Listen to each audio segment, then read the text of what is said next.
Ben, Fred, and I worked together for several months over this, and they were very inspiring conversations. So, in spite of our presentations likely to be very different from one another, I was so influenced by the two of them and the ideas. I probably ended up making too long a presentation.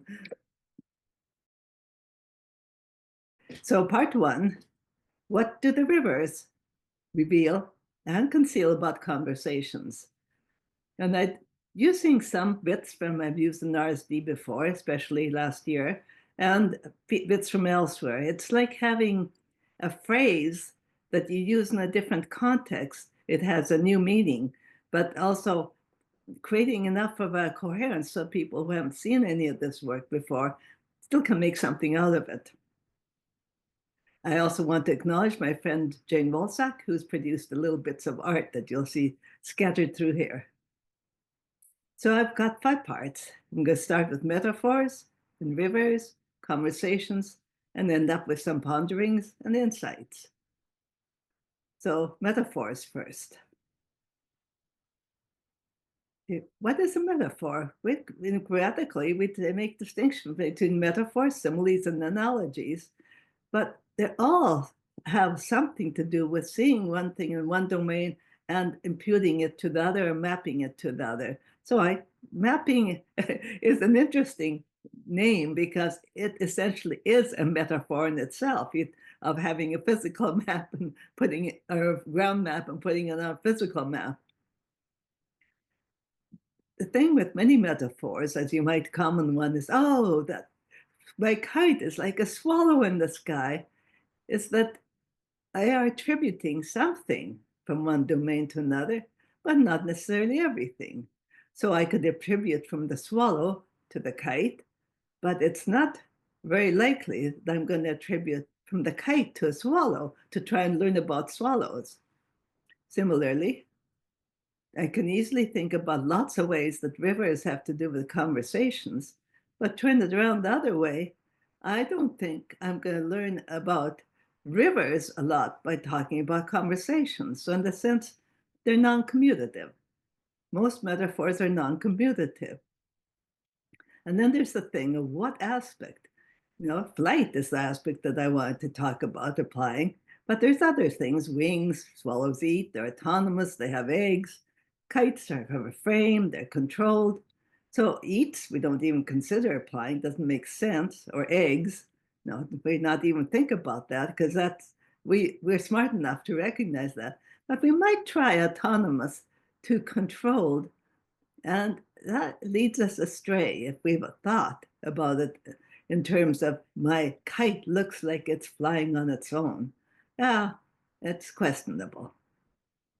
Most of metaphors map from something intangible to intangible. So you would talk about heart being broken because broken is something we know tangible, but hearts are not really broken. It's a sensation. And other parts, we try and map a quality or process, like a kite to swallow, or swallow to kite would be more appropriate. Or things like life is a journey, or life is a soothing balm. Yeah, we do that. And when we look at something, what are we talking about? When I use the kite analogy, was I wanting to stress the flight or the sense of freedom I have in flying the kite, which I then map to the kite? So it depends on the context of usage. And if we're thinking about rivers conversations, all kinds of things come up, like what kind of river are you talking about? What aspect of it, quality of the river? And maybe, I don't understand what you mean. Because not always does the metaphor make sense to everybody. So let's look at rivers. First of all, what kind of river? This is a sort of basic question for me. But let's look at it. Different parts apply differently. Here we are, where rivers are born, and upstream, where it's basically just a stream. But there, we can have people, invite them in. Let's start a conversation. And all conversations, I think, start with something small. As Margaret Mead said, everything done is done first by a small group. And although the fellow might have been reluctant to join, after a while, yeah, this is great. Let's keep going. And as they go downstream, they find there may be others to join. Come on, welcome us. Let's go on. So the number of people in the conversation can readily grow. And then there are parts that get to be a little scary. Okay, can we manage this turbulence? Well, usually we do. And then there are times when the conversation just doesn't have anywhere to go but where it's going. You can be let yourself go, like the girl has got her arms out. Okay, we'll just go there. Or, hey, look at the interesting situation we're in. So these don't have to be problems, they can be navigated, but not always. There are some conversations that just are not going to go anywhere. They're going to fall apart. And if we're not careful, we can find ourselves in one of those. You can imagine what sorts I'm talking about. And then there are rivers that are not really rivers anymore. They're so controlled. We're in a city, and you can kind of take it really easy and go with it, or you can feel, I don't like this constraint. I want to be elsewhere. But in other rivers, you find this is most comfortable. We know just what to do. This path of conversations is going the direction, that I would like it to. But then sometimes you are dammed up and just don't want to go anywhere, don't want to have anything more to do with that fellow. And that's what we can do. We can leave. And then sometimes we've gone different ways around an island and we come back together and we hail and we've had new ideas to bring back to the conversation. This is something that happens to me all the time, especially with my partner. We talk almost every day and, hey, you got any new insights? That's wonderful. And of course, there are the doldrums. You could be out in the river, not caring at all, not even conversing, just kind of companionable, sitting there. Is that conversation? Is the conversation in the relationship versus in the words? Eventually, we may come to a river delta.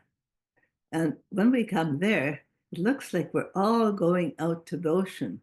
Are we going out in the same sea? Or are we going off to distant ports and bring that conversation to other places? That may be the better way of thinking about it. Let's go out in the world and bring these ideas to others. But then there are some places where you can just get mired and not know which way to go. And well, that happens too. So different rivers give different thoughts of what we mean by the metaphor rivers of conversation. Now let's look at conversations. Conversation comes from the root conversare, together turn. So to have a conversation, we're turning together. And that's not the same as a debate, a dialogue, an argument. Well, arguments you sometimes turn to. And I like to think of that as an intertwingling of languaging and emotioning. Some people have said braiding, but I like the intertwingling because it sort of has twinkles of one and twinkles of the other. And there's a recursion between them, a circularity. Motioning determines languaging, and languaging turns the emotioning. So try and look at these two aspects a little separately. I'll start with languaging.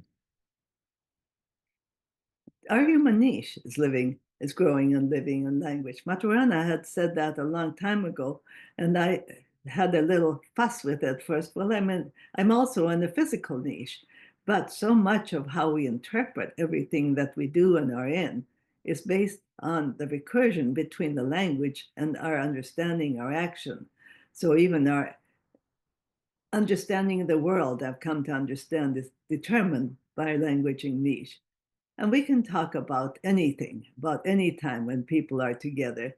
And it seems to be a natural human activity. And of course, it doesn't even need words. Sign is a perfectly good language. Once we are in language, there's a whole process of how coordination of coordinations becomes eventually a distinction. That's for another time. But we can distinguish and name anything, whether it's tangible or imaginary, whether it's sensations, actions, characteristics, etc. And here's where another Maturana quote comes in important for me, because every distinction reveals a regularity in our experiences. We wouldn't be making that distinction unless it had a reoccurrence. It can be found again. It's regular. We can live with it, but it obscures others. And that's the hard part. When we have made the distinction, there's parts around it that we can no longer see because it's been obscured. And when we make a distinction, we cleave a this and that, and the domain where that distinction is valid. In other words, the situation, the emotion, everything that is relevant, context, that makes that distinction valid, but it's not necessarily valid in other contexts. So I have often spoken about my first language not being Indo-European. We have different words, and when we're bringing up children, we will tell them dupli, virk, draki. And these words don't exist in English. I've had such a hard time translating them. So their distinctions are based in a culture and conserve the coordinations that are relevant in that cultural context. So let's look at these three words.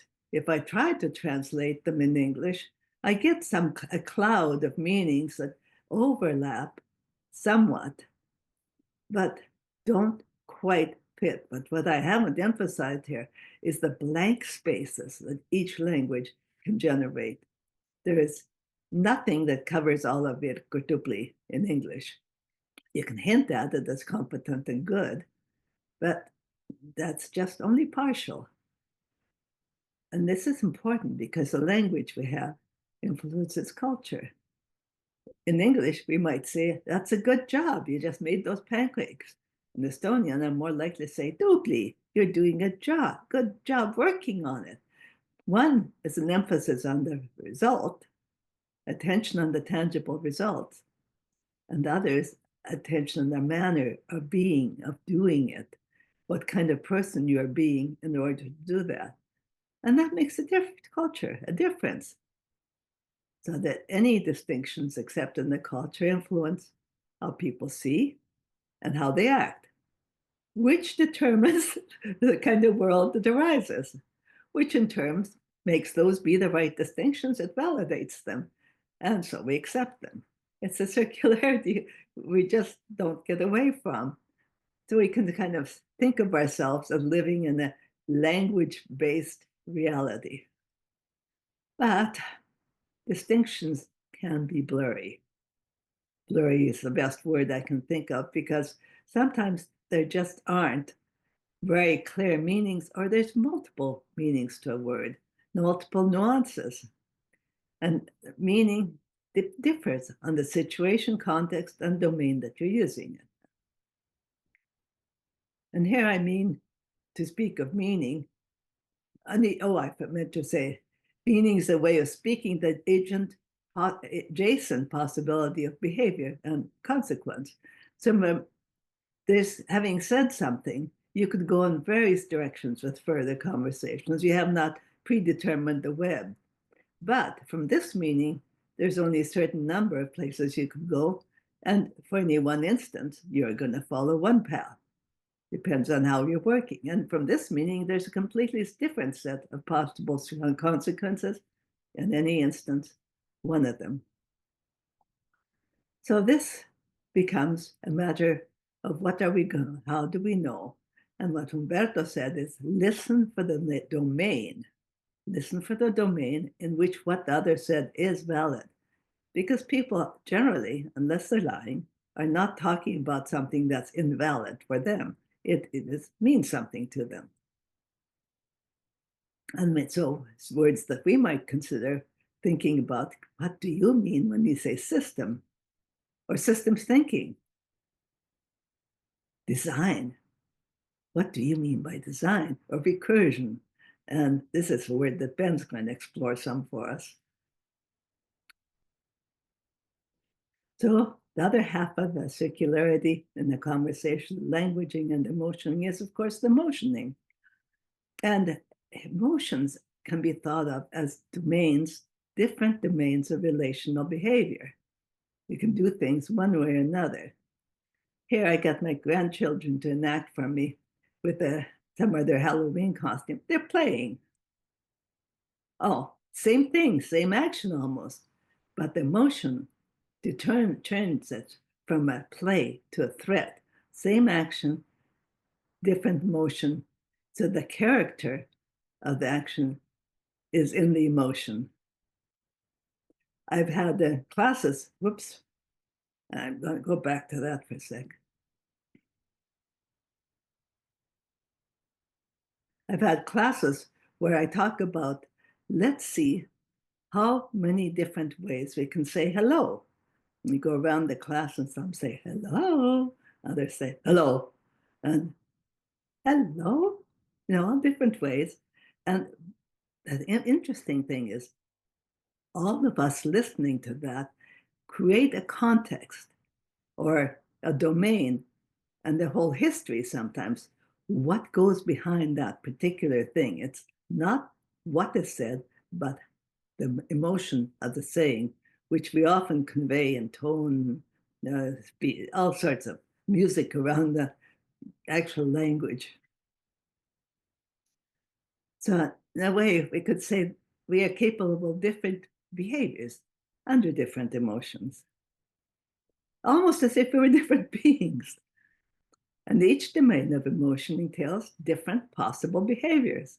Here, this happy couple just marrying are having a twirl, and some cultures that encourage kinds of relational behavior, and they are then conserved in the culture because, as that circularity earlier shows, that's what makes sense.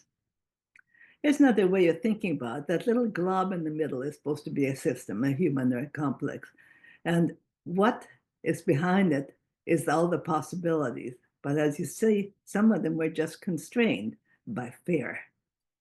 Okay, you can still act and then those possibilities, or in those possibilities, you can attack or run or whatever.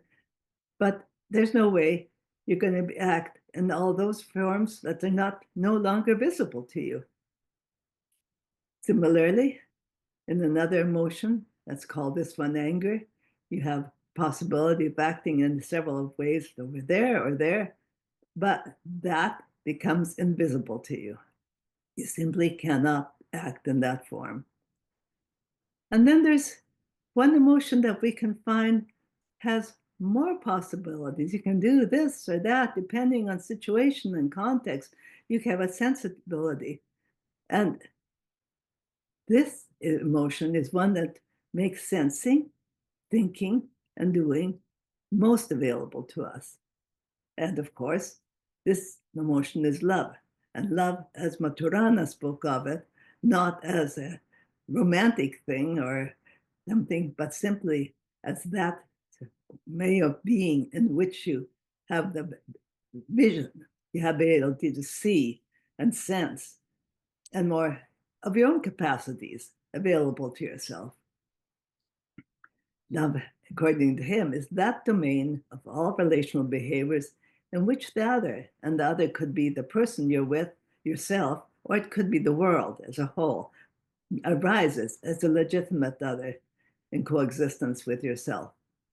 So legitimate in this case means, yes, it's there, what it is, rather than imputing something else to it. Try and see it for itself.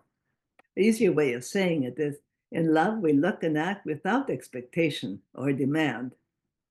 And that's how it leads to the further saying that you probably have heard. Love is the only emotion that expands intelligence because you can see more, do more, explore more, and play is the action in love. So on to some ponderings. What do I need to think about here? Things that aren't clear. First of all, circularity. We don't just sit in language when we're having a conversation. What our friend says determines how we think, and that's what we can say. And this is a structural change. As I listen to you, or in this case, looking at you on my screen, I am being changed in subtle ways that I really don't know, but it becomes a path. The total is not entirely reversible. I can go new directions one way or another. And of course, this gets more complex if you add more people, because then everybody's influencing everybody else. And then there's, of course, we all have a model in our head what the other is thinking, and that becomes a further circularity. It gets complex pretty soon, not just complicated, but complex. And the flow of the relationship as it goes, the flow of the conversation, depends on both the histories of each person and each group together, each pair, or the group as a whole, and the current relationship. How do you feel today? Are you alert, sleepy, angry from some other situation? And this, I think, is probably funniest aspect of trying to speak of conversations as river, because of course, conversation is what creates the river, and yet we can think of ourselves also in a river of conversation. So it's both creating it and living in it. And as we create it, we are influencing between us how that river will flow out of us. And at the same time, what flows out of us is interacting with existing cultural river that we are immersed in. This can't be anything but recursion. It's so complex. And this is probably why Heraclitus could say, no man ever steps in the same river twice. There's too much being changed and influenced as we go along. A question is often asked, are we drifting or steering beings? And maybe that's useful to bring up in this river analogy. Are we just drifting along the raft? Or do we actually have a way of guiding our direction? And if we do, and it's in a conversation, I should have had more people on that boat, who steers the boat? Or who steers the conversation? Is there a particular one? How do we interact in the way that steers where the conversation goes to? And if I think of the banks of the river as what constrains the river, of course, haven't spoken and won't cover the issue that, well, erosion makes a difference. Rivers change banks. But we could come in and do this intentionally. We could try and dig a new channel for the river. As you can imagine, individually, this is quite a big undertaking. We may not be able to have much influence, even how much we wish. We feel kind of caught in the culture we're in.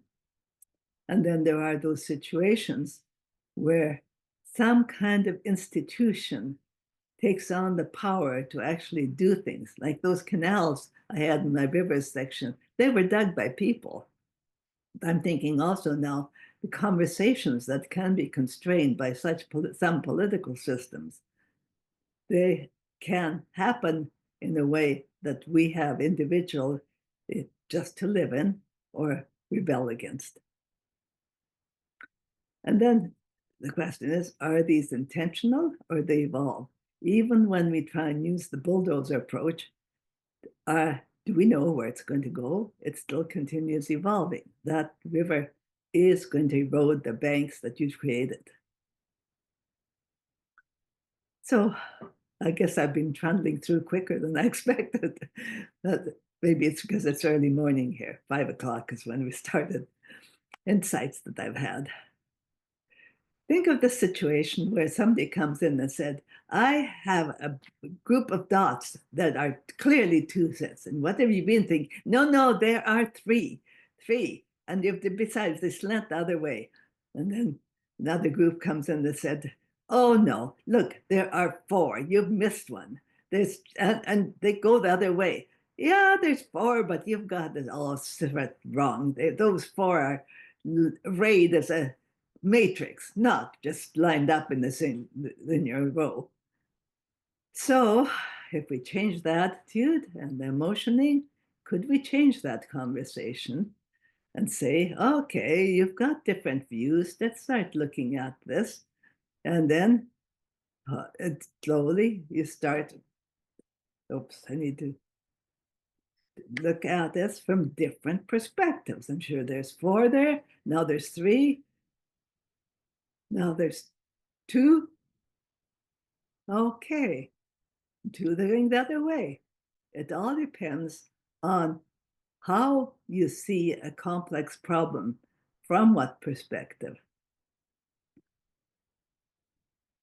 So conversations, in a way, are an epigenic rule of co-created meaning. Epigenic is one thing on top of another. And this happens at the time scale of our experiencing. It doesn't go at machine speed, and it doesn't go at geological speed. It's happening in our space, our time. So let's think of a conversation between, here's two people represented, and they are in interaction with each other, changing each other. They're in a conversation.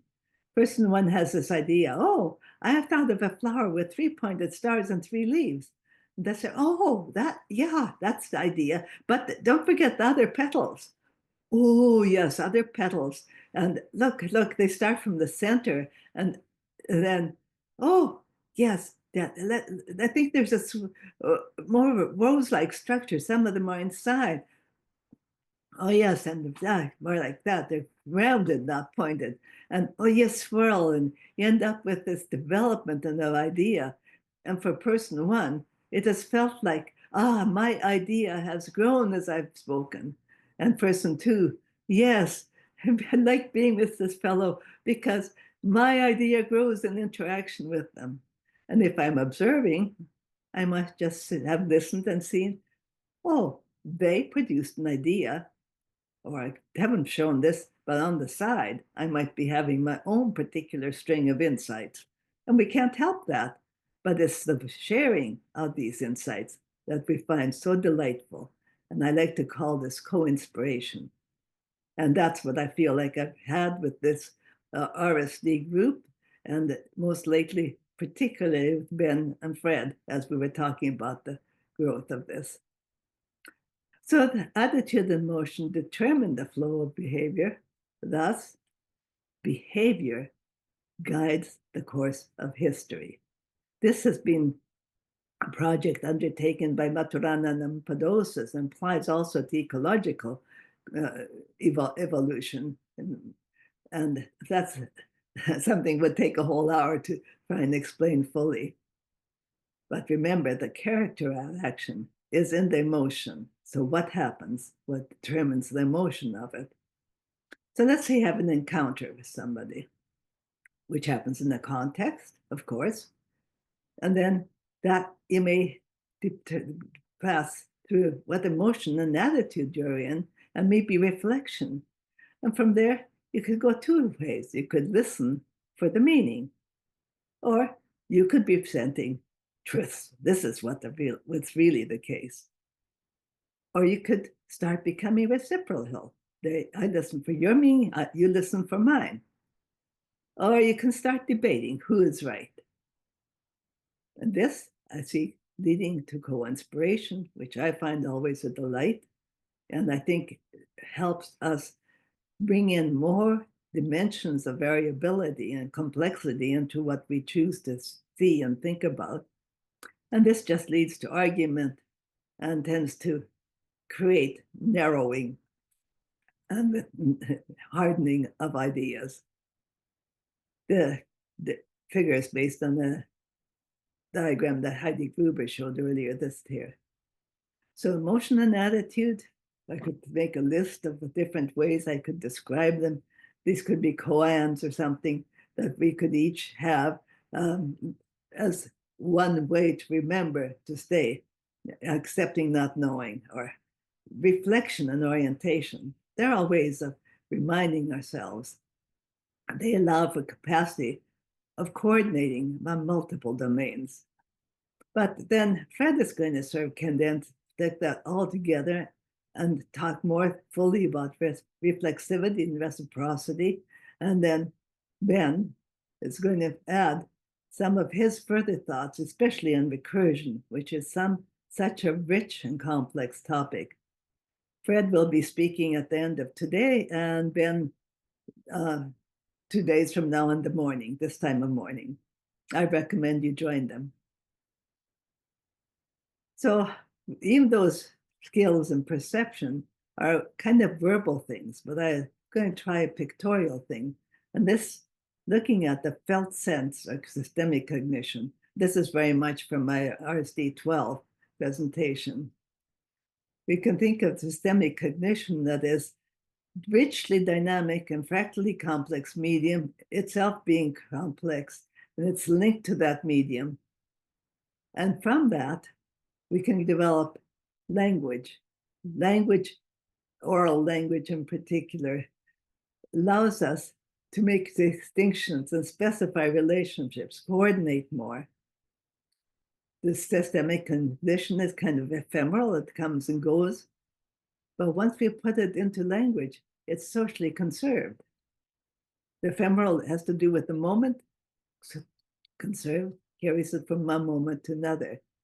Then we can, on top of that, make written language or formalizations, which are particularly durable because they are conserved externally. And what's external reference takes on more of a sense of validity and, quote, reality. Now, these can be also thought of bounding the potential response or enabling a richness of systemic coherence. In that case, text is that which is bounding it most and probably limiting it, but the context, everything with the text, can add all the rest in. We can be sensitive to the context, not only in language, but also in our systemic cognition. So we can capacity for reliability and management, and capacity for coordination among multiple domains. They're both available to us because we can live in all of this at once if we have some reflection on this not needing to always go for certainty, but also accept ambiguity. Sometimes we have to choose what to do and not fret about it. So let's be certain this is, let's be tentatively certain that this is the right choice. And you know what? Somebody else had this to say, pretty much as it meant long ago. The intuitive mind is a sacred gift, and the rational mind is a faithful servant. And we have created a society that honors the servant and has forgotten the gift.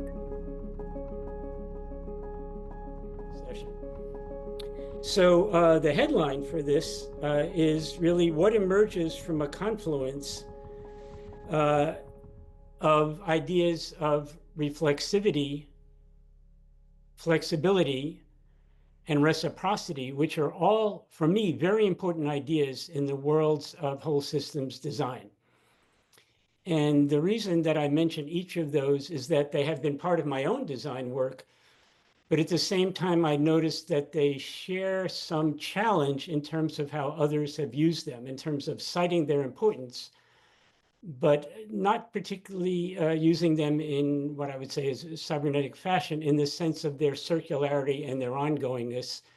And this is why Ben's talk on recursion will be so important, how they feed into themselves and also to each other. There's also a connection, by the way, in tomorrow's keynote with Karen O'Brien on really thinking about all of these ideas in a deeply ecological sense. Tora was kind enough to mention Gregory Bateson's work, and what I'll be referring to is really borders on his ecology of mind, or it connects with it. So thinking about reciprocity, reflexivity, and flexibility in an ecological sense also. The other thing that I wanted to mention is that, so one of the things that these share is that there's an ongoingness to each of these that is often neglected. So people may mention ideas of reciprocity, but not necessarily see it as ongoing, almost, I'll return the favor. Okay, we're done with that. And talk about reflexivity in the sense of how am I part of the very system that I am designing? How am I part of the very world that I'm bringing forth?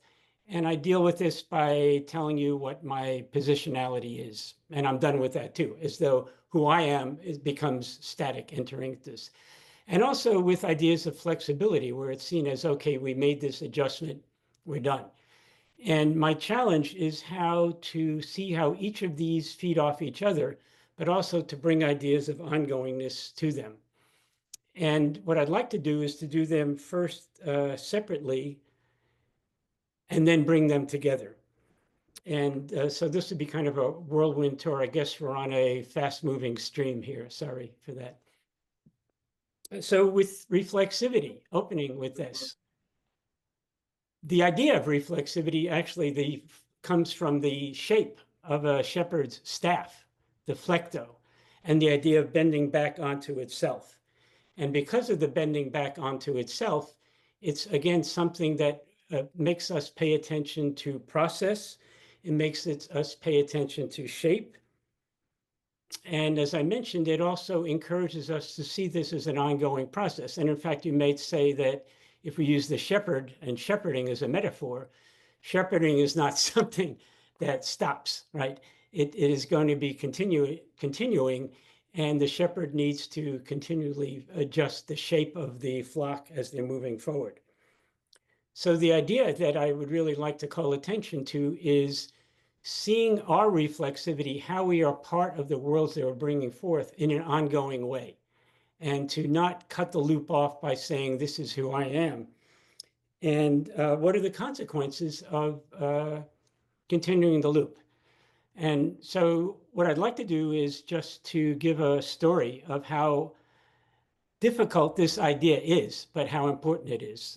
Many years ago, I had a project with NASA, the National Aeronautics and Space Agency in the United States, and it was actually just after the Challenger accident. And what NASA realized was that they wanted to bring in people to redesign their knowledge sharing system. And they had something that they had called a lessons learned information system. And after the Challenger accident, they realized that a lot of the problems really had to do, yes, that had to do with faulty O-rings that weren't going to work when it was cold out, but it was more a question of sharing information. Where was this information? The information was known by people at Morton Thiokol, but it didn't get to people that needed to know. And I was brought in to help redesign the information sharing system as a whole systems designer, to think about this in a whole systems way. Okay, and I thought, well, I'm invited in, and I'll begin doing with more of an ethnographic approach of really finding out what's going on in people's minds. Why is information not being shared? And how is it that the system that was designed didn't really work, this knowledge sharing system? The challenge regarding reflexivity was that the group that brought me in was the safety and mission assurance group. And what typically happens when people are dealing with safety and mission assurance is they run the other way because they think, okay, that what they're trying to do is to find where are the faults in the system. And I didn't realize at the time how powerful this was, even though I was introduced in a way similar to how Tora introduced me here, except this was almost 40 years ago, right? 35 years ago. So a lot of those issues those honors hadn't surfaced yet. But what this mattered was that even though I introduced myself in terms of working with whole systems design, I was seen as the person coming from safety and mission assurance. And what I realized is that I could not legislate who I was in that setting. So my describing my positionality at the time wasn't really sufficient. I had to understand how they saw me in order to develop a working relationship with them. And for me, that became a metaphor of the importance of reflexivity and how we are engaged in settings, in that who I am in any design enterprise or any systems enterprise is not something that I can control. And yet at the same time, it is something that I deeply need to know. So I wind up looking at ways of engaging with others by trying to understand who I am to them, presenting myself in a way that I would like to be seen, at the same time recognizing this has to be an ongoing conversation. A connection with this, because this is a systemic design session, is that an awareness of the language, and this is building on the elegant presentation that Pille gave this morning, the language that I was bringing in was not necessarily the language of the group there.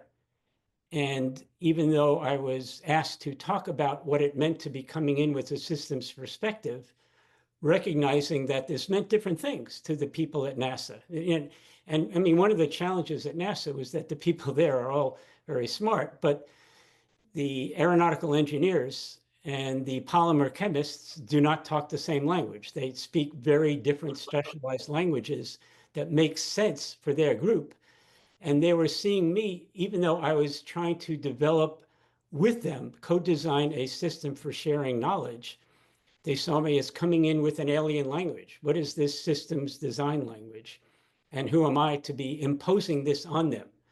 So the notion of doing a lot of work, which is central to reflexivity, in terms of really creating what the action researcher from Trondheim, Max Eldin, referred to as a third language, became very important.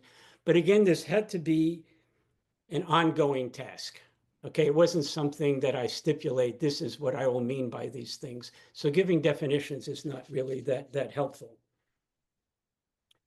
One of the things that happened as a result of this is it became a pivotal learning point for me in terms of, even though I was interested in reflexivity, how challenging and how difficult it might be. And I wound up editing a book that Tora mentioned called Research and Reflexivity more than 30 years ago. But it's interesting because I'll return to the book and see that, well, I didn't take some of my own ideas seriously enough. But one of them that builds into what I'm trying to bring forth now is the notion of how do we refer to others in our learning process, our research process, and our design process. And typically, we might refer to those that we're studying as research subjects. If you're a communication researcher, you might refer to them as interlocutors. But the notion of placing the other as an other in the setting also is part of the idea of reflexivity. And one of the things that I tried to do, building on the work of the Spanish philosopher Ortega y Gasset, was to refer to others in a way that also fit with how I was trying to understand myself. And that was the idea of referring to others as reciprocators. It's a long word and it doesn't necessarily catch on. But the notion that when you are designing with others, when you are researching with others, that thinking of others not as subjects, but as reciprocators who are offering something back to you and are giving something back to you becomes important. So the idea of reciprocity has an interesting history. It certainly is used a lot in terms of how people think about social capital. But one of the key works on reciprocity is actually from the anthropologist Marcel Mauss in a book called The Gift. And where he worked in The Gift, he refers to how the importance of gift giving in relationships, particularly with different societies, and how gifts invite a return gift. First of all, they invite a response in terms of a thank you, but they also may involve a return gift. And one of the things that he wrote about, which is very interesting in terms of Bateson's ideas, is how sometimes this can develop into a very equal relationship, returning the gift. Sometimes it can also develop into a relationship that connects with Basin's idea of schismogenesis in terms of positive feedback and how each is building on the other, but each in a symmetric way might be trying to outdo the other. So right now you might think, okay, I'm giving you a gift of a talk, and you are giving me a gift back in terms of listening with ideas and perhaps questions. If I give you a gift, I will see Birger and Andreas and Jonathan very soon in Oslo, assuming my flight gets out on time. And I may bring a gift. Does that mean that you then have to give me a better gift back of your presence? So the idea that gift giving can also escalate in terms of who has more power to give better gifts. So it's something to bear in mind. But the notion of reciprocity and gift giving is a key also in the sense of design. As a follow-up to that, because we're moving towards the Christmas season, a sociologist at Brigham Young University named Philip Kuntz, a number of years ago, decided to do this fascinating experiment where he this is back when we had telephone books, by the way. He got a hold of telephone books from many different cities across the United States and sent a Christmas card to 500 people, wishing them a Merry Christmas and thanking them for celebrating the season with them. Remarkably, he got something like 80% of the people sent him a card back, which was remarkable because he didn't know any of the people that he had sent the cards to. And his idea from this is reciprocity is built into the social contract, and people might receive the card and think, I have no idea who Philip Kuntz is, but he sent us a card, let's respond. And what was interesting was that he continued for a number of years later, 20 or 30 years later, to get cards back from the same people, even though he didn't return the cards to them. Someone tried to replicate this study recently and didn't get the same result, with the idea that it might well be that with mobile phones and how we send acknowledgments and gifts to other people with texts, that the same idea of the social contract didn't actually hold to this. So the notion of reciprocity becomes important, and it becomes important in a design sense in terms of understanding how we offer services to others. The link to, as I mentioned with reflexivity, one of the challenges was that reflexivity is seen as stopping at the point where I introduce myself and I offer my positionality.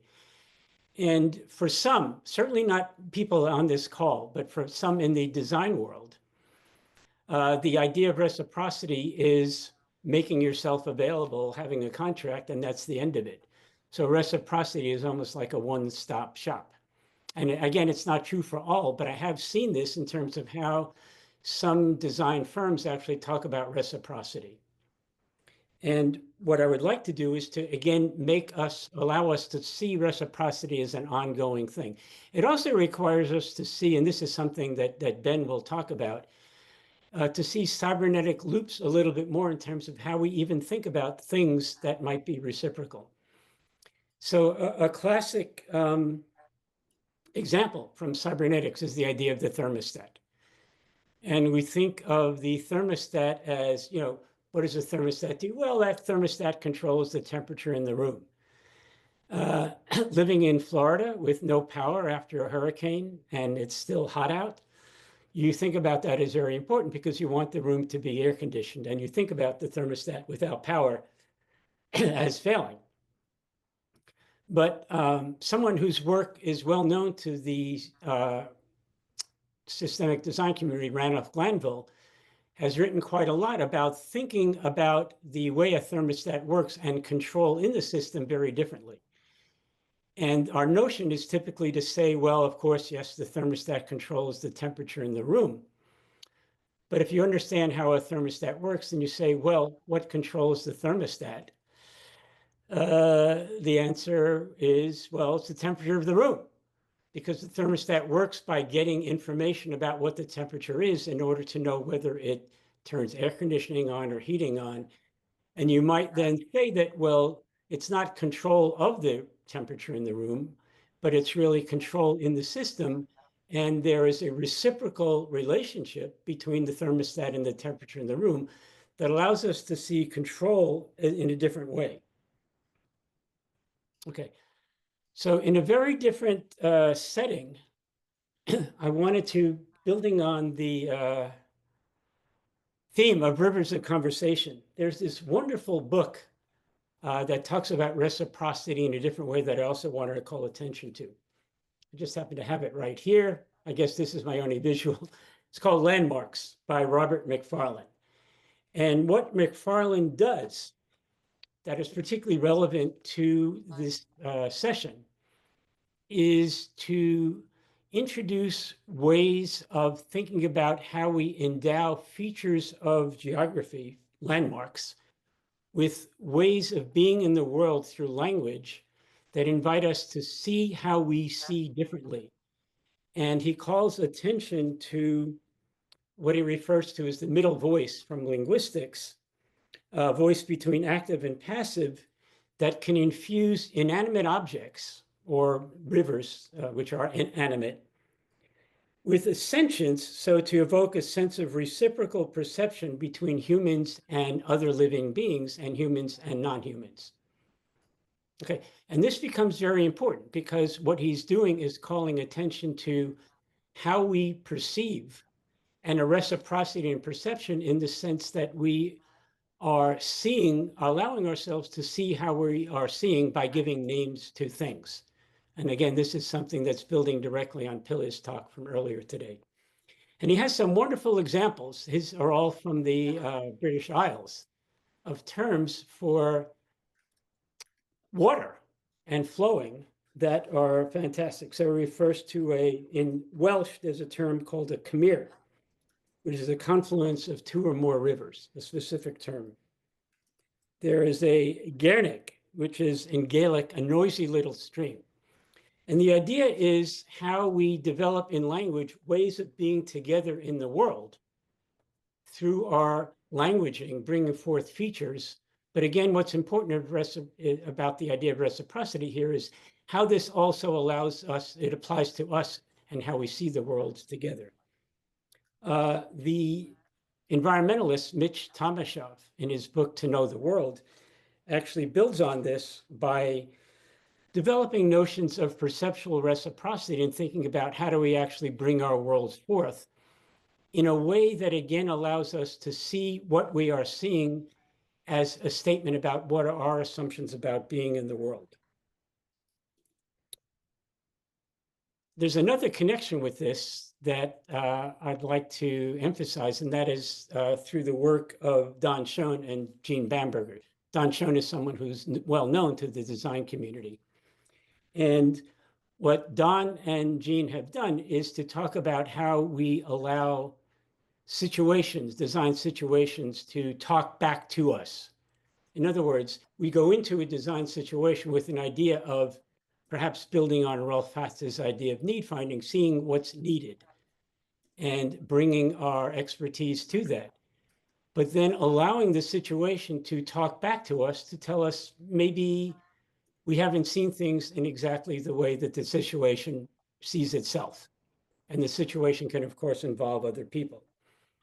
And he does this with the design situation. He also does this with objects. In other words, allowing an object to talk back to us, but to do this in a reciprocal, ongoing way.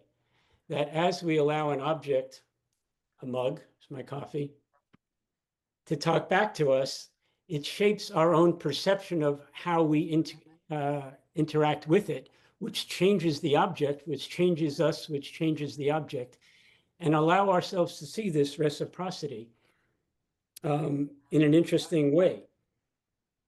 Don Schoen also, in a classic article, talked about how he learned through some of his students in his design studio who were trying to figure out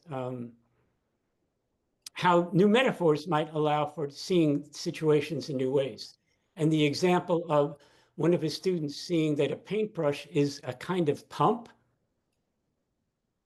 because it's pushing the paint out, allowed him to think about paintbrushes differently, but more importantly, to think about the importance of metaphor and how we might see things in new ways, and the importance of metaphor in design. And this is something Pille and I have talked about this, and Ben, quite a lot. That Pille, in your talk this morning, you made mention of the non-commutativity of metaphors. And I would say that, well, in a certain way, I agree with you, but in a certain way, metaphors can be commutative in the sense that, for example, if I say our systemic design association is like a family, it allows us to see the association a different way. But you might say, well, maybe it allows us to see family in a new way also. So there is a flexibility needed in terms of how we see what our metaphors offer us. And that brings me to the third confluencing river. And this is the idea of flexibility. And in a sense, it's the most challenging because you might say, okay, well, reflexivity, I can understand how that needs to be ongoing. Reciprocity, of course, I can see how that should be ongoing. And our gift giving and exchange and learning with each other has to be continual. Flexibility, maybe that's a little bit different, even though it has the flex, the same flecto root and the bending back as reflexivity does. And here I'd like us to understand flexibility in the sense that Bateson, in his Ecology and Flexibility in Urban Civilization talk, an article from 50 years ago, talks about it as uncommitted potential for change. And Bateson gives the example, this is also an interesting example here, of the tightrope walker walking across a waterfall, which I thought about again with the hurricane coming through here, and how the tightrope walker needs a staff to balance yourself, and you need to have a flexibility of movement to adjust to the wind and to any other unforeseen circumstances. So this idea of holding on to the importance of variety becomes central. And yet what often happens in situations, and this includes in organizations, it includes in communities, it includes in families, is that we have a variety of options at our disposal. For example, with the flooded streets, I had to figure out how I was going to get to the grocery store. So you have to have a variety of ways of getting there, some of which involves driving on streets that weren't actually streets. But what happens many times in organizational settings and in design settings is that we make a choice about what variety, what aspect of variety we're going to be using. And sometimes we let go of the other options, and we don't see the other options as viable. This is something, by the way, that happens a lot of times with students of mine writing dissertations, is they have a range of options and they settle on one. And in writing up the dissertation, I asked them to tell the story of how did you get to the one, because the context may be different from others. And holding on to what you're really doing is operating out of a wide variety. And it's so important to hold on to that variety. Bateson and systems colleague of his, Anthony Wilden, referred to this process of letting go of the needed variety as a kind of maladaptation. In other words, the variety that we need for a future adaptation, we lose because we didn't use it. And this applies to how we see ourselves in different settings. It applies to ideas of reciprocity. But the importance of holding on to variety in settings where we may not necessarily need it, because we can guarantee that the environment is going to change. And that changing environment may require some of that variety that we let go of, that we lost. This, by the way, also includes variety of who we are in different settings. It also speaks to the importance of diversity, a very tender topic in the United States right now, where I am. Okay, how we see the importance of variety and diversity in allowing ourselves to go forward. There's a wonderful quote, just as a pause. A fiction writer, Tom Robbins, in a book called Still Life with Woodpecker, winds up talking about how adherence to what someone else gives you as the best method is a challenge with best. This is what I'm doing. And the originator of ideas, who doesn't give you the range of options that they were choosing from, may run into as a problem. So let me just read to this. So says the problem starts at the secondary level, not with the originator or developer of the idea, but with the people who are attracted by it, who adopt it, who cling to it until their last nail breaks, and who invariably lack the overview, flexibility, imagination, and most importantly, sense of humor. I mentioned this because Tura, who introduced me, does a lot of work with play. Sense of humor to maintain it in the spirit in which it was hatched. Ideas are made by masters, dogma by disciples. And it's not to say that we shouldn't be using ideas that we're getting, but to really fully appreciate the range of options that were the basis for the choice that was made that gave us the idea that we're working with. And holding on to that variety can be quite challenging. And it speaks to the idea of, this is where the ongoingness comes in, that this is not a one and done thing, right? Again, that we need to hold on to variety in situations where it may not seem relevant, simply because we have to be prepared for an environment changing in ways we did not anticipate. And there are so many examples from industrial settings where organizations changed the manufacturing of cars, for example, not anticipating the oil crisis 50 years ago. Okay, but it certainly also speaks to how we deal with situations of climate change, which Karen O'Brien will be speaking about. Reciprocity, the giving back and taking back, and hearing and listening to our own assumptions and seeing them, which is an impossible task, of course, because we do it in a language that dictates a particular way of being in the world. But that reciprocity relies on a reflexivity. Who are we to be receiving this gift? Who did you think I was that you gave me this tie clip, right? I don't wear a tie. Right? But it relies on reciprocity, but it also relies on a flexibility of understanding the multiple frames that I might have to hold on to in a given situation. Okay, so reciprocity relies on reflexivity and flexibility. Reflexivity relies on reciprocity and flexibility in the same way. And similarly, flexibility relies on reciprocity and reflexivity. And so it is the confluencing, which is where the title comes from, of these three that require each other in an ongoing way.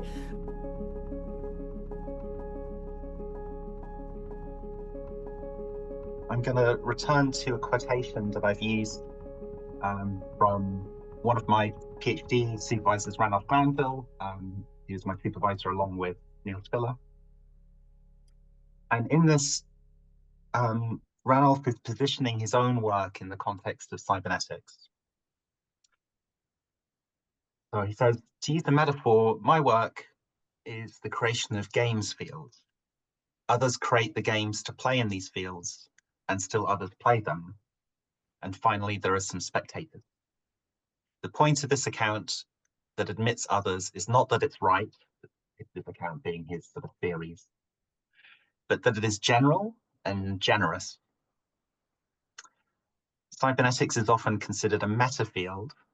The cybernetics of cybernetics is thus a meta-meta field. My work is therefore a meta-meta-meta field, and we will return to the recursion of cybernetics in a later section. And Ranoff really liked puns. He made a lot of puns. And returning to the recursions of cybernetics, which I borrowed for my title, is also a pun. So recursions is a kind of return. And Ranoff used this sort of field games metaphor a lot verbally when we used to speak about things and about different ideas. And I think it's helpful in a lot of ways beyond the context of his work. So he used it to position himself, but I find it helpful beyond that context in how I might think about how I might understand the relevance of things that I might do, the things I might make, things I might design, words I might use, curricula I might create. In passing, just with this quote, it's interesting that this metaphor of the games field positions the idea of meta in a slightly different way than we might normally think about it. So here meta is underneath or before, sort of setting the context for something else, rather than about or on top of. So this is maybe a version of meta that's a little bit different from a kind of hierarchy of abstraction, which is often how it's used. And this, I think, relates also to the thing that Fred was, part of Fred's talk about reciprocity, flexibility, and reflexivity as being ongoing processes. So rather than static forms or static structures, maybe if we think about these ideas as ongoing, we have a sort of different structure in mind. So things like design, architecture, theory, the curriculum, and organization, these can all benefit from the metaphor of stepping back to understand what one is doing in terms of the creation of fields in which others can create games, in which games can be played. And some of those games that could be played could also be fields in which to create and play other games, some of which could be creating other games and so on. When we think about something we might design as a space that admits a series of other acts of creation that could admit another set of acts and so on. And it struck me when I was writing up with my colleague Sally Sutherland some of the notes for the introduction to the proceedings of RSD 11 a couple of years ago, that there's a parallel between the thing that Ranoff is saying here and something that Birger Olsen has said in his framing of systemic design, which he's called a field of possibility, often using this diagram to refer to it. And I think there's something Birger does that, well, this diagram is one of the things that I sort of saw a lot of the first year I came to RSD. It is something that I think is a really helpful orienting artifact in how we might understand what's going on. I think that one of the things that interests me most in this discourse is this notion of a field of possibilities in which there are many different, the way Birger puts it, many different dialects. So I think what Birger did with this is a kind of extraordinary generous activity of creating a field and kind of giving it away. So kind of stretching out a kind of field of possibilities and saying, well, the one I've got is just this red dot here. And there are many other things, many other dialects and forms that could take place here. And this in sort of thinking, so I'm understanding this as a way of thinking back to Ranoff's creating of the field to play games on, to play other games within. So Birger positions systemic design as a field of possibilities in which there can be many dialects, and positions his own approach, systems-oriented design, as just one of those amongst others. There's a tension in this around the ideas that Fred discussed in terms of flexibility. And I think you can see this in the development of RSD over a series of years. So in what way can we maintain the flexibility of this particular and quite, possibly quite peculiar field of possibilities in the discourse? Maybe how can we extend it within a kind of context that it exists in as a discourse that asks for definitions, that maybe expects reification, so systemic design as a thing. And when some kind of institutionalization seems to be required to survive. So the sort of tension between how defining the advantages of defining or limiting something, making it more specific, and keeping open the flexibility of multiple readings and multiple possibilities. And when I wrote about this diagram previously, I wrote about the sort of edges of it. So there's a series of margins here which are marked out by things like systems practice, system thinking, design practice. And I talked about how we might push those boundaries out to sweep more in. And that's essentially an idea of applying an idea or a concept or a method that's in systems thinking, that's in systemic design, which is called boundary critique, which is embedded in ideas like giga mapping, and applying that back to the construction of the field itself. So just as we might push out the boundaries of a map within a project to sweep more in, to think of more giga possibilities, we might do the same with the field. And that's a kind of recursion, right? That's applying one of the key ideas of the field back onto the basis in which the field is formed.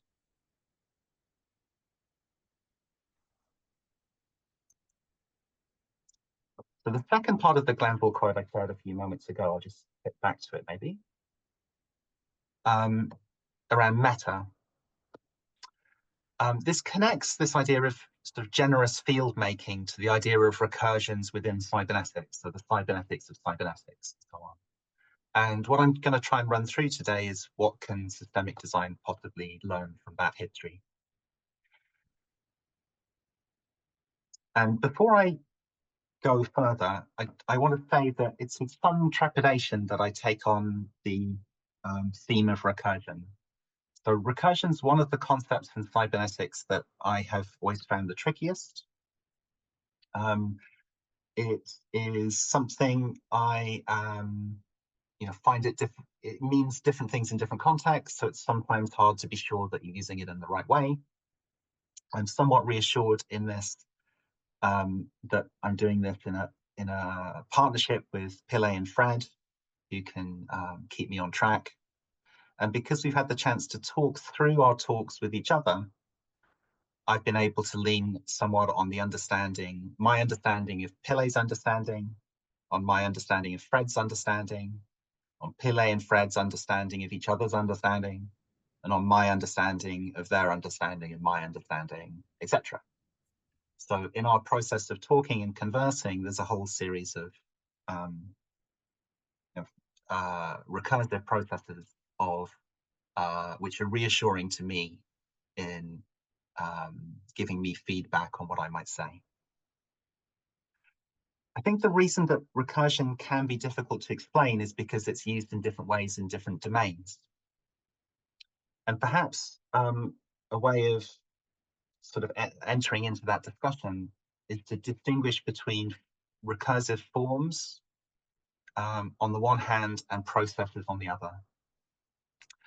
So for instance, a recursion of form might be a lake that's within an island that's within a lake. So you could have an island within a lake, within an island, within a lake, within an island that's within a lake, and so on. This is a sort of recursion of form. And it's a little bit like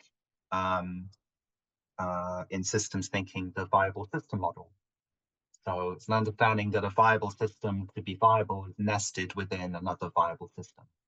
And within it, it may have its own sort of nested viable systems.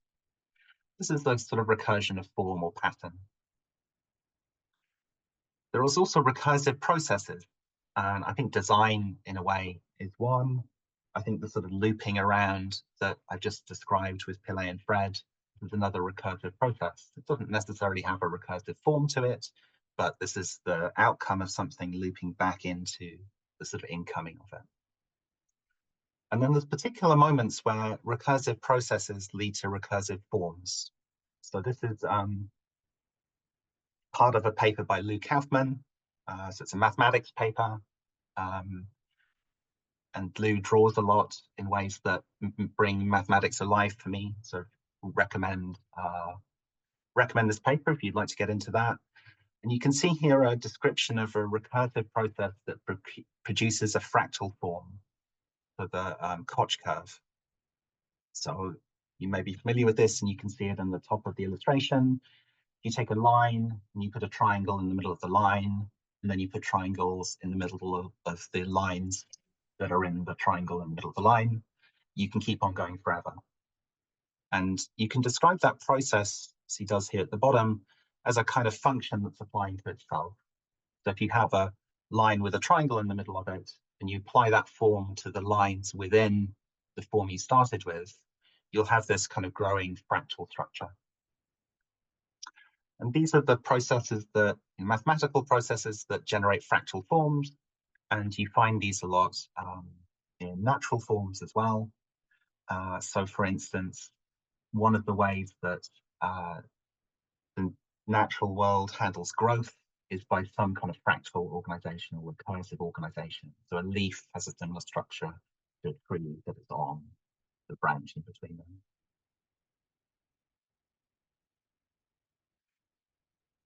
So there's a lot of examples then. There's many ways in which you can use, many examples could be taken. And following Pille's lead, I thought I'd begin with a river metaphor.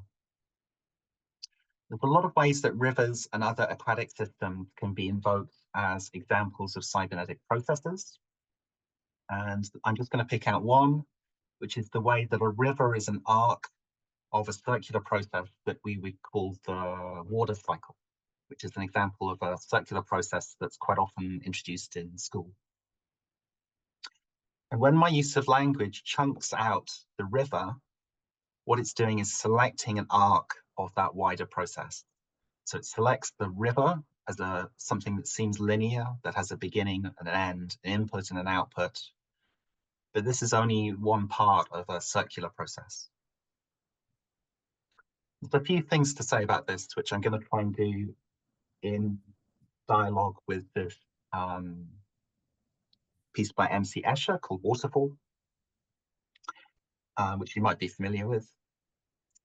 If we view Escher's waterfall in terms of matter and in terms of energy, so in terms of things like gravitational potential energy, then this is an impossible construction. So it's interesting as an image because it seems to be impossible. The water can't flow uphill.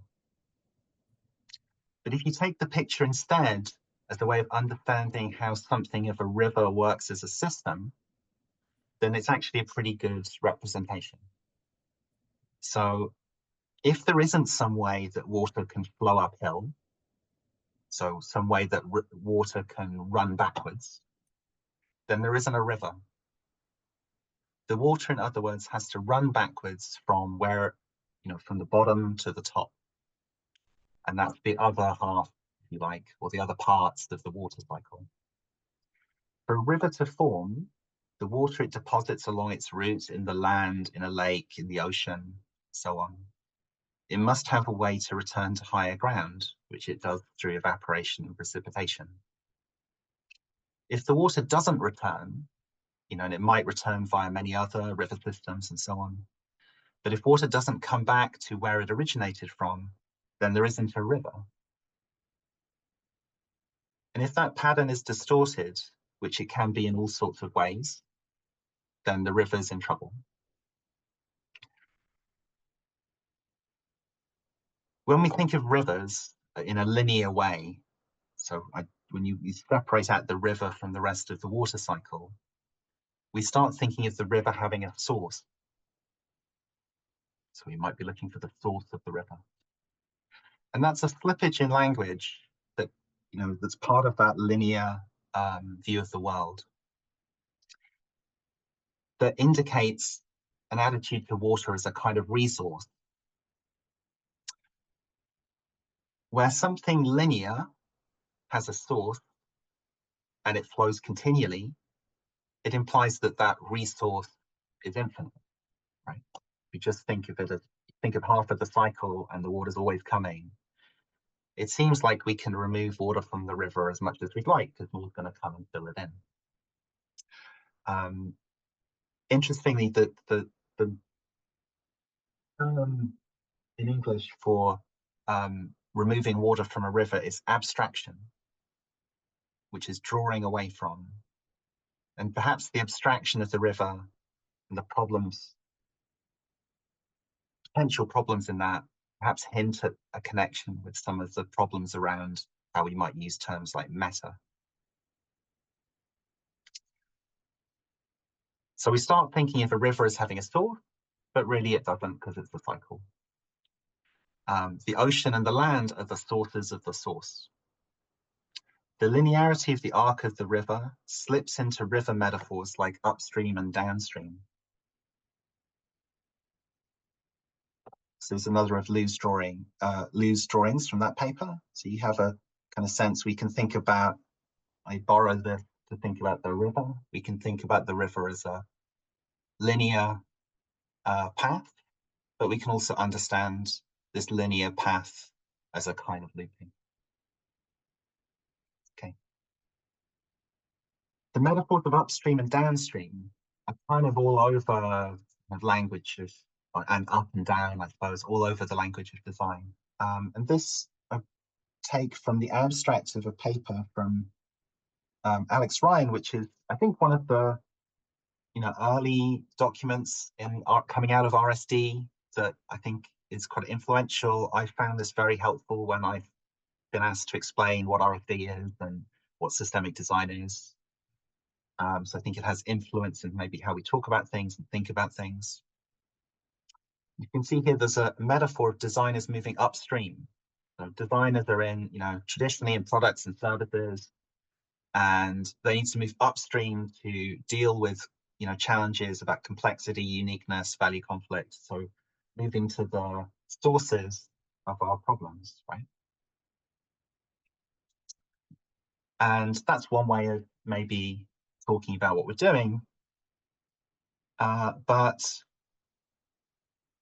understood in terms of circularity in a river, upstream is downstream to the downstream, and downstream is upstream to the upstream, right? So the whole thing's a loop. So what's going on downstream is going to loop around and be upstream with me soon. In other words, the causality is not simply in one direction or in one sort of way from where we're acting. And of course, there are many rivers or many aspects to a water system. So in this particular case of thinking about designers moving upstream, although it's a helpful metaphor, it obscures the way that policy responds to products as well as vice versa. So for instance, it's not simply that problems are coming from kind of bigger or more systemic area. Things that are physical artifacts are systemic in all kinds of ways. The way they're used have consequences for policy, for systems, and so on. And systemic design is not just about the things that we might obviously delineate as systems. Now I've kind of introduced the idea of circularity, and in a sense, a little bit of the reciprocity that Fred talked about the other day. I want to move on to the notion of recursion, sticking with the river example. So the sense of recursion I want to draw attention to is that where someone calls the outcome of whatever one calls the outcome of a process, when that returns to enter back into the process in some way. So here, the understanding of the water cycle is a river flowing back into itself. And there's other senses of recursion that are available. But this is the one that I pursue here. So having said that sort of looping of the water, the first thing to do is to clarify the difference between recursion and repetition. It seems that in Escher's waterfall, the water is simply flowing around repetitively. And that would be to some extent true with an engineered structure such as that. But in a river, if it's not constrained through engineering, the river will change its course over time through erosion and sedimentation to make bends out. The bends of the river of bendia. It's a drawing here, which is a kind of part of nomenclature for a book talking about the Mississippi. You can see here how, you know, either an oxbow lake has formed, or perhaps the engineers might have straightened a bend in the river by cutting through. But every time the water returns to run through the river, it's changing the path that it will run down in the future. Past paths are part of the future paths. The running of the river changes the path the river runs on. And you might contrast that with the engineering structure. And you might also think of engineering as countering that by kind of, you know, trying to keep the river in a place that's convenient for humans, or to straighten rivers back out again to make them more navigable. Engineering in any one part of a river has consequences for the other parts, and sometimes in very dramatic ways. And even within something like Escher's waterfall, where it all seems to be built, there'd be a continual wearing away of the structure so that maintenance is required to conserve the repetition. So, you know, maybe the wheel needs to be replaced, or a particular place that gets eroded has to be changed. So even repetition,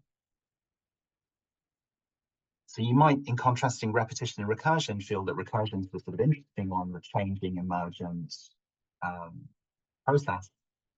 Repetition is a process that's maintained, that has to have other actions in order to keep it or to conserve it. And it's actually interesting in its own right, as a sort of special case. How do the thing we want to do that we've already done, to do it again, involve some act in order to keep it the same? And we could say that design has some of this structure that the river has. So an outcome of one iteration of design becomes the income to the next iteration. Design processes become history dependent. Sometimes that can be repetitive, which can be a feeling of being stuck. But sometimes the way the river of design changes,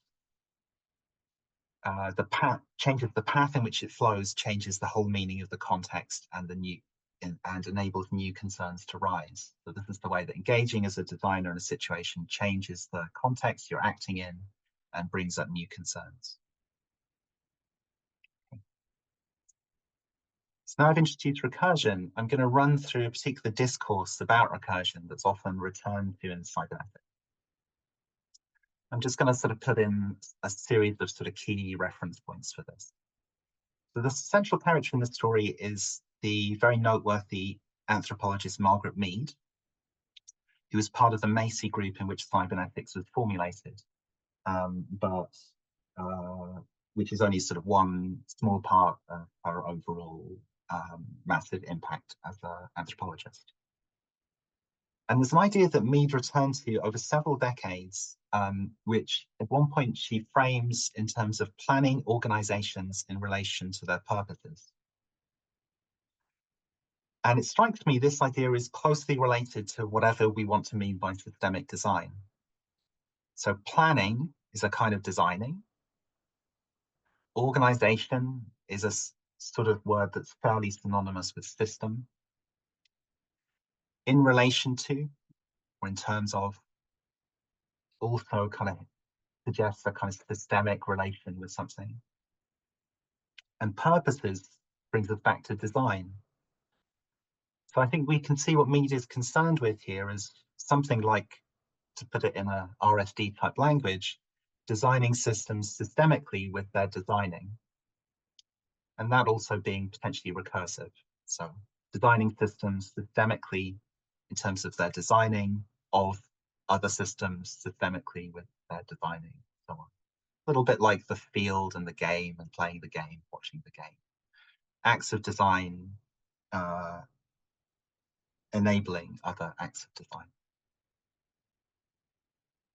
And I think that can be a productive way of reframing questions about defining or explaining systemic design, rather than thinking about what specific kind of design is systemic design, putting it in a list with a bunch of other things, or making a hierarchy of product, service, system. The question that followed from this kind of recursive way of thinking about it are things like, when is design systemic? When's it not? When and for who is it desirable that design is systemic in a particular way? So on and so forth. So there are 4 parts to Mead's call to apply cybernetics to itself. And there are 2 that are in publications. There's one, and they refer back to 2 earlier moments, one a meeting, one an exchange in letters. Running through them backwards, there's a conversation between Mead, her by then former husband Gregory Bateson, and Stuart Brand in Coevolution Quarterly. It's in the mid-70s. In 1967, which is the most referred to moment, there's the inaugural meeting of the American Society for Cybernetics, and that is then published under the title, Mead's remarks are published under the title The Cybernetics of Cybernetics in 1968. In both of those instances, Mead refers back to the founding of what was then called the Society for the Advancement of General Systems Theory in Atlanta, which I believe is 1955. And she also refers back to correspondence with Bateson before the Macy conferences while he was away, out of the country. And I believe that, having looked through some of their correspondence, I have no way to be completely sure, but I think this is in 1944. There's some correspondence there on the subject of the future training of students of culture and personality, thinking about what happens to social science sort of moving forward, which I think resonates. I think it's this piece of correspondence because it resonates with what Mead says later, and also because it is typed up or copied in the archive. So the ASC and Coevolution Quarterly text both refer to the Atlanta meeting from the 50s, in which what was originally called, I have to remind myself, the Society for the Advancement of General Systems Theory, which later becomes the Society for General Systems Research, and later becomes the International Society for System Sciences, when that was formed.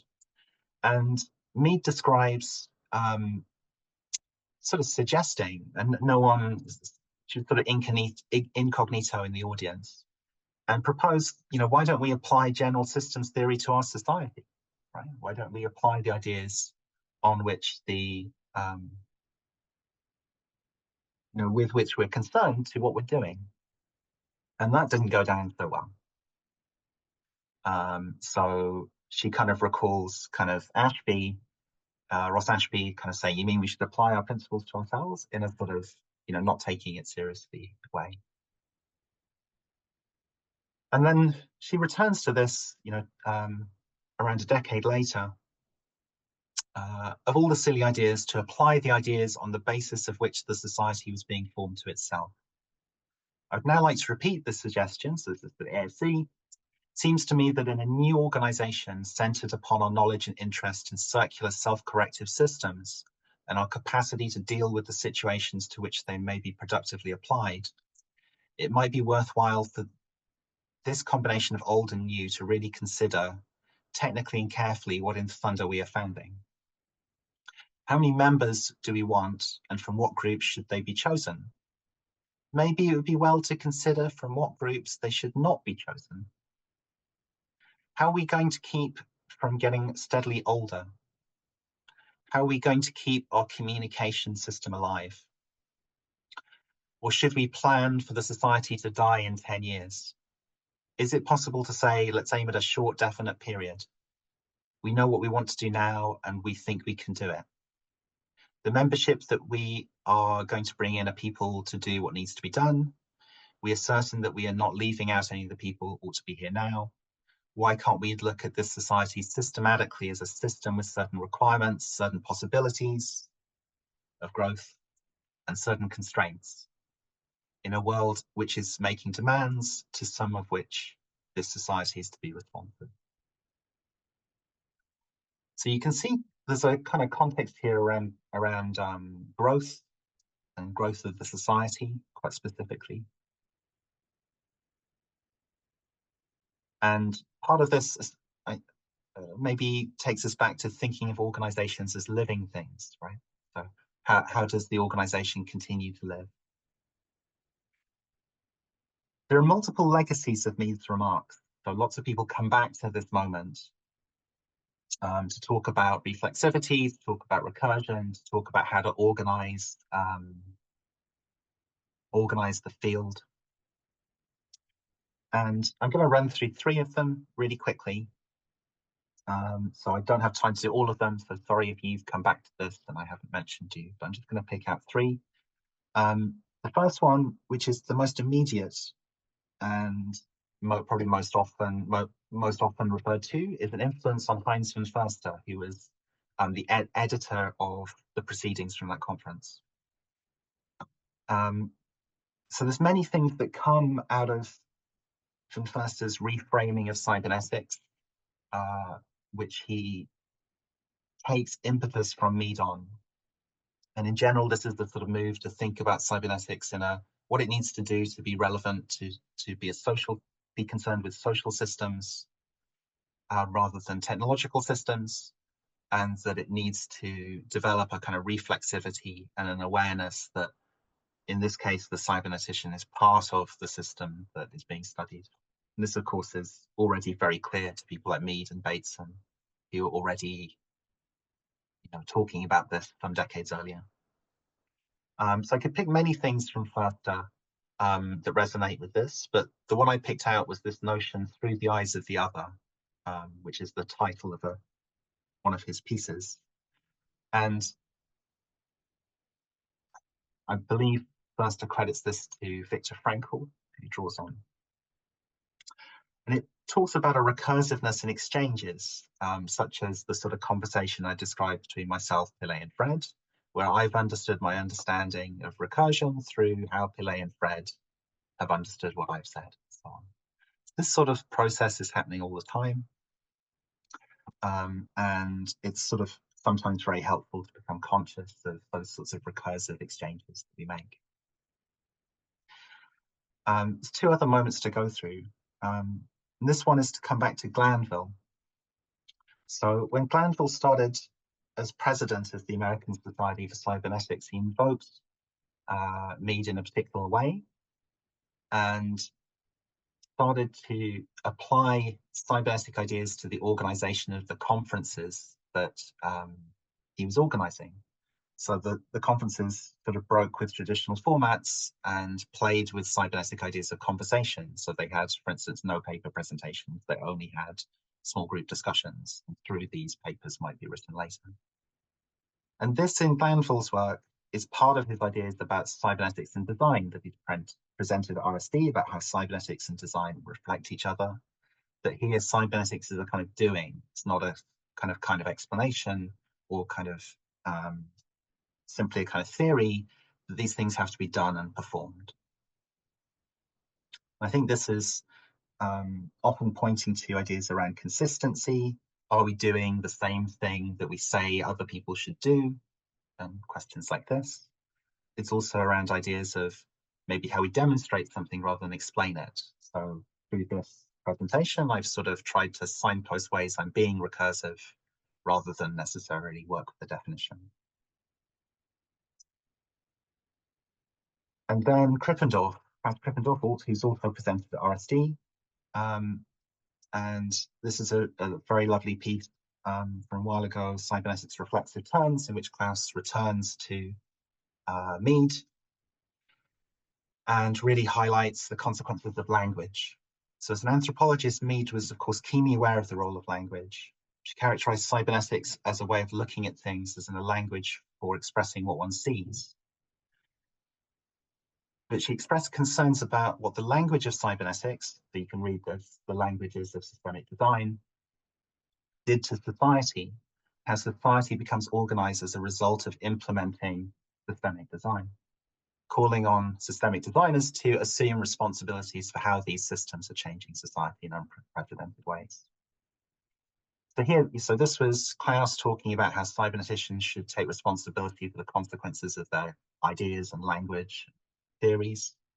And we might apply a similar critique to systemic design. What are the consequences of framing this thing, RSD, SDA, so on, in the way that we've done it?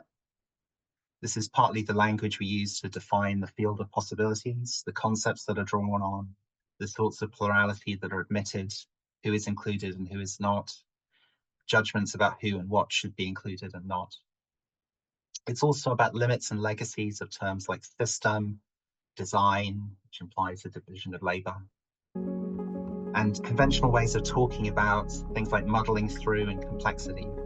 All of these are things that have consequences and that lay down the path that future recursions, river of systemic design, will run back through. Thank you very much.